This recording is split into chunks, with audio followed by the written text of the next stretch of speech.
Ons leef in snaakse tye. My eerste 2 WhatsApp boodskappe vandag aan coaching kliënte was 2 in Nieu-Seeland en 1 in Australië. Gisteraand in die testosteroon bootcamp het Stefan in sy trekker gery in Amerika. En ons kon sien, terwyl hy nou die bootcamp bywoon, het hy ingeluister op ons testosteroon bootcamp. Ons kon sien hoe hy in die kajuit in sy trekker is. En dit is net ongelooflik, ons mense is reg oor die wêreld, en ons praat Afrikaans op hierdie bootcamps, en ook in die coaching. Snaakse tye waarin ons leef, nee.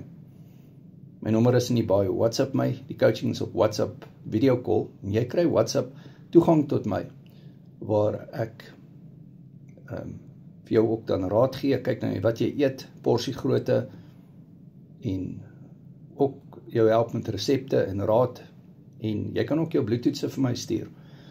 Ons doen nou Sondag wat kom, die Mindset Recap Bootcamp. Nou die woensdagse gedeelte gaan oor spierbou en hoofvet karnivoor. Hierdie woensdag wat nou kom, gaan ons die testosteroon bootcamp herhaal. Was baie interessant geweest.